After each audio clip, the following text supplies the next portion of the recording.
র্যাবের টিএফআই সেলে গুমের মামলায় শেখ হাসিনা, তারিক সিদ্দিকী, 11 সেনা কর্মকর্তা সহ 17 জনের বিরুদ্ধে বিচার শুরু হলো।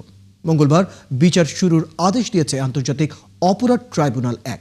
এই মামলায় সূচনা বক্তব্য ও সাক্ষ্য গ্রহণ শুরু হবে 21 জানুয়ারি।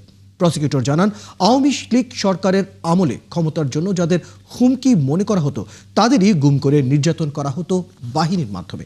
এছাড়া শতাধিক মানুষকে গুম খুনের মামলায় জিয়াউল আহসানের বিরুদ্ধে অভিযোগ গঠনের শুনানি হবে 4 জানুয়ারি। বিস্তারিত জানাচ্ছেন মাইনুল মারুফ।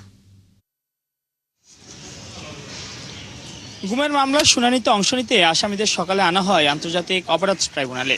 শুনানিকে ঘিরে আদালত এলাকায় বাড়তি নিরাপত্তা ব্যবস্থা ছিল। গুমের মামলায় আদেশ দেওয়ার দিন ধার্য ছিল মঙ্গলবার। এদিন বিচারকরা মামলায় অভিযোগ গঠন করে বিচার শুরুর আদেশ দেন। এ মামলায় আসামি শেখ হাসিনা, তারিক আহমেদ সিদ্দিক, তৎকালীন র্যাবের দায়িত্বে থাকা 19 সেনা কর্মকর্তা সহ 17 জন। টিএফআই সেল সংক্রান্ত যে মামলাটি ছিল, যেখানে 2016 থেকে 2024 সাল পর্যন্ত প্রায় 14 জন ভিকটিম সহ আরো অসংখ্য মানুষকে গুম করে রাখা হয়েছিল।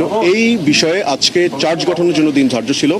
মাননীয় ট্রাইব্যুনাল মোট 4টি অভিযোগ গঠন করেছেন 17 জন আসামির বিরুদ্ধে এবং আগামী 21 জানুয়ারি ওপেন স্টেটমেন্ট এবং প্রথম সাক্ষী গ্রহণের মাধ্যমে এই মামলার বিচার কাজ।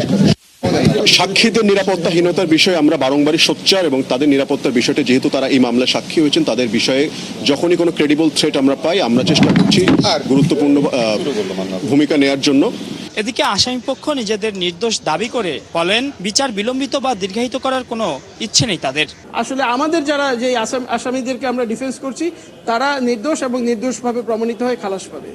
সো কল্ড কি বলে এটা TFI cell, that means the LSTFI cell. তো সেটা আমার দেখতে হবে, তারা যে মেজারমেন্ট দিয়েছে সেটা আমার ডিসপিউট করতে হবে, সেটা আমার কন্ট্রাডিক্ট করতে হবে, সেটা আমার ওভারঅল করাইতে হবে। সেই জন্য I need extreme reasonable time.